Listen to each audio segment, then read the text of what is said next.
बिस्मिल्लाहिर्रहमानिर्रहीम। अस्सलामु अलैकुम वरहमतुल्लाहि वबरकातुहू। मैं हूं आपका अपना मेज़बान हाफिज़ उस्मान और आप देख रहे हैं मेरा यूट्यूब चैनल। मैं उम्मीद करता हूं मेरे देखने वाले तमाम दोस्त सब खुश खुर्रम होंगे और मैं दुआ गो हूं कि अल्लाह रब्बुल इज़्ज़त मेरे देखने वालों को दुनिया में खुशियां अता फरमाए। दोस्तों, अगर अभी तक मेरे चैनल को आपने सब्सक्राइब नहीं किया, चैनल को सब्सक्राइब करें, लाइक करें, शेयर करें और अपनी कमेंट और अपनी राय का इज़हार ज़रूर करें। शुरू करते हैं आज की अपनी बात। कहते हैं कि एक आलिम दीन बैठकर एक पेंसिल के साथ कुछ लिख रहे थे और उस पेंसिल को हिला रहे थे। साथ में उनके बेटे, उनके साहबजादे खड़े हुए थे।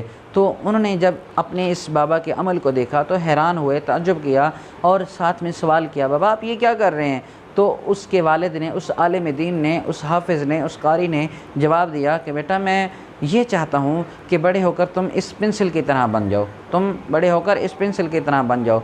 तो जब उसके बच्चे ने ये बात सुनी तो हैरान हुआ, ताज्जुब किया और साथ साथ उस पेंसिल के अंदर खसूसियात तलाश करने लग गया। भाई इस पेंसिल के अंदर कौन सी खसूसियात हैं जिस पर मेरे वालिद ने मुझे इस पेंसिल की तरह बनने का हुक्म दे दिया, मुझे इस पेंसिल में खसूसियात तलाश करनी चाहिए। बड़ी देर के बाद गौर व फिक्र करने के बाद, खसूसियात तलाश करने के बाद जब उसे कोई खसूसियत ना मिली तो उसने अपने वाले से सवाल कर दिया, अपने वाले से पूछ लिया, बाबा जान आपने इस पेंसिल में कौन सी खसूसियात देखी हैं जो आप मुझे इस पेंसिल की तरह बनने का हुक्म दे रहे हैं और मुझे तलकीन कर रहे हैं कि बड़े होकर इस पेंसिल की तरह बनना।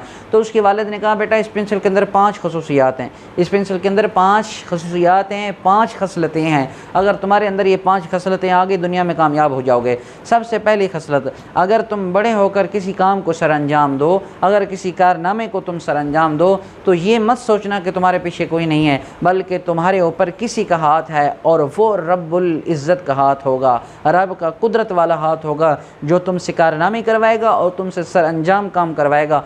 तो समझ लेना कि तुम्हारे ऊपर तुम्हारे रब का हाथ है।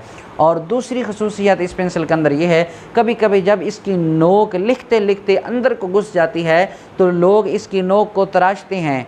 जब इसकी नोक को तराशा जाता है तो इसकी नोक फिर बाहर आ जाती है और फिर अच्छी तरीके से काम करना शुरू कर देती है। लेकिन ये अजियत वाला काम है, तकलीफ़ वाला काम है, क्योंकि उसे छीला जाता है, उसकी नोक को तराशा जाता है। इसी तरह जब ज़िंदगी के अंदर तुम्हारे ऊपर कोई गम, कोई तकलीफ़, कोई दर्द, कोई बीमारी, कोई मजबूरी आ जाए तो उस बीमारी के अंदर, उस तकलीफ़ के अंदर, उस गम के अंदर परेशान ना होना, बल्कि तुम्हें तकलीफ़, बीमारी, मुसीबत, आजमाइश इसलिए दी गई है तुम इस तकलीफ़ के बाद, इस बीमारी के बाद, इस गम के बाद तुम अच्छा सा काम कर सको, तुम अच्छे काम कर सको, इसलिए तुम्हारे ऊपर ये इम्तिहान आया था।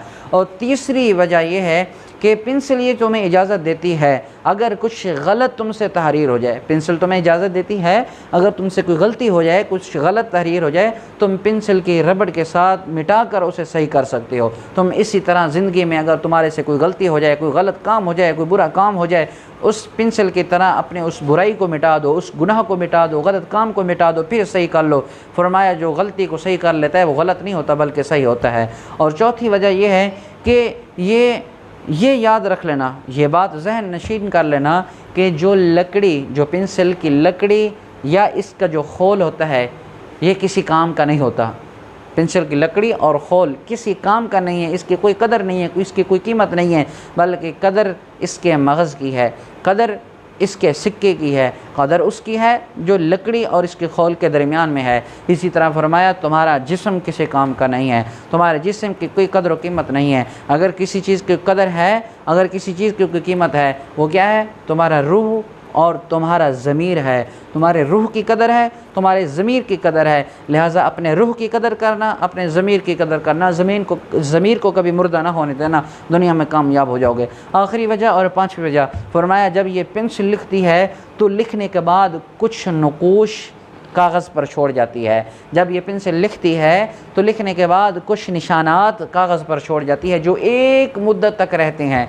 फरमाया ये अब तुम्हारे ऊपर डिपेंड करता है कि तुम दुनिया के अंदर कैसे निशान छोड़ कर जाती हो, दुनिया के अंदर कैसे अमाल छोड़ करके जाती हो। अच्छे अमाल करके जाओगे तो एक मुद्दत तक तुम्हारा नाम रहेगा, फ़लाँ बिन फ़लाँ का बेटा आया था, उसने ये नेकियां की थी, ये अमाल किए थे, इतने काम कर गया था नेकी वाले, तुम्हारे नाम रह जाएगा। और अगर तुम बुरे अमाल करके जाओगे और अगर तुम बुराई करके जाओगे तो तुम्हारा नाम तुम्हारे साथ मिट जाएगा, तुम्हारा नाम तुम्हारे साथ दफन हो जाएगा, तुम्हारा नाम तुम्हारे साथ ख़त्म हो जाएगा। तो दोस्तों हकीकत ये है कि 5 खसलतें, 5 आदतें ये हक़ हैं। हमें भी इन आदतों को अपनाना चाहिए। हमें भी इस पेंसिल की तरह बनना चाहिए जो अपनी गलती को मिटा दे, जो अपने आमाल को ज़िंदा रखे। हमें भी इस पेंसिल की तरह बनना चाहिए जिसे तराश कर दोबारा नए सिरे से अच्छे तरीके से लिखा जा सके। हमें भी ये आदत अपनानी चाहिए। उम्मीद करता हूँ कि ये वीडियो आपको अच्छी लगी होगी। अगर वीडियो अच्छी लगे तो ज़रूर दुआ में याद रखें। अल्लाह तबारक व तआला मुझे, आपको, हम सबको नेक अमाल करने की तौफीक अता फ़रमाए। अस्सलाम।